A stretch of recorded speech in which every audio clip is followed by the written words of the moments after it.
dilúvio. E que aqueles que sobreviveram ao grande dilúvio eram descendentes dos que moravam no jardim de Edim, ou Edenu, que é a mesma raiz da palavra Éden, que aparece na Bíblia. E que eles foram expulsos desse jardim paradisíaco, houve um dilúvio e eles são os descendentes. E eles começam a povoar a terra. Aí, o curioso é que essa mesma história do dilúvio, de um jardim paradisíaco, ela não está só na Suméria. Você encontra entre os índios incas, maias, astecas, em vários povos ao redor do mundo. Ela não é uma coisa exclusiva daquela região. E ali começou o berço da civilização. Depois vem o Egito. Vou deixar China e Índia de lado aqui do meu modelo por enquanto. Tem lugar para eles, mas só para facilitar. Aí vem o Egito, depois vem os hititas, vai povoando os jafetitas, vem a parte ali do Oriente Próximo, aquela coisa toda, e aí a civilização vai sendo formada. E mais ou menos uns 2000 anos depois disso vai vir Moisés e vai escrever ali o Gênesis e tudo mais. É lógico que eu apresentando esse modelo rapidamente assim, para o pessoal entender, uma pergunta liga. Então a Bíblia apenas plagiou esses mitos, que já existiu antes da Bíblia. O épico do Gilgamesh, Atrahasis, Utnapishtim. Eu tenho modelos literários para dizer que a Bíblia não plagiou esses mitos. Vou dizer de maneira simples alguns deles. Todos eles eram politeístas. A Bíblia é o único que quebra o ciclo e coloca um monoteísmo. Segundo, todos esses mitos, sem exceção, colocam os deuses como filhos do universo.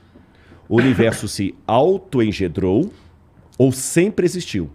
E depois que vieram os deuses, a Bíblia é o único que coloca Deus antes do universo. Nenhum outro modelo criacionista da antiguidade humana coloca os deuses antes do cosmos. Os deuses são filhos do cosmos. O único que Deus é o originador do cosmos é o modelo bíblico. Nenhum mito no estudo da literatura suméria ou do Antigo Oriente Próximo plagia um mito anterior para simplificá-lo, sempre era para ampliá-lo. A Bíblia apresenta um relato muito mais curto, muito mais conciso, que mostra uma independência literária do que havia antes. Então, por isso que literariamente eu tenho que encaixar a Bíblia fora. E dizer que essa história de uma catástrofe da Terra foi algo tão sério que até as primeiras civilizações humanas deram testemunho dela. E a Terra, com tudo que a gente vê hoje, os fósseis, as montanhas se elevando, uma série de coisas, na minha opinião, é como se fosse uma enchente. Quando eu estava indo para o colégio, estava aquela chuva. Aí você olhava, depois que a água ia embora, deixava aqueles veios assim, aí eu ficava brincando gigante. É isso aqui que o dilúvio deixou na Terra. E um último argumento aqui, só para entender. Por exemplo, hoje, até tem uma hora que eu perguntei para o Sérgio, ele confirmou, a água em Marte.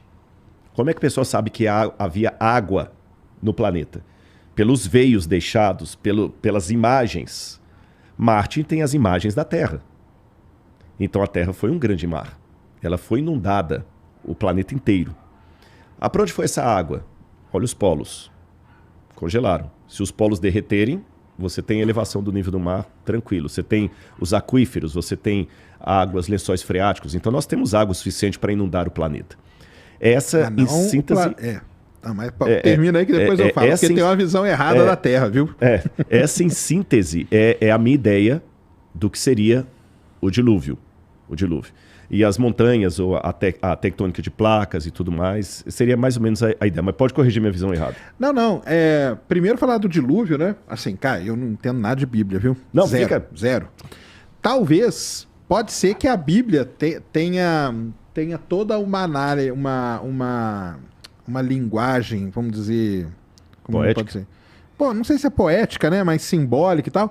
Porque, por exemplo, eventos catastróficos na Terra aconteceram. Pelo menos 5 grandes deles, que são as 5 grandes extinções em massa. A última, 66 milhões de anos atrás, que muito provavelmente foi a que acabou com os dinossauros na Terra, que a gente hoje não sabe exatamente o que aconteceu.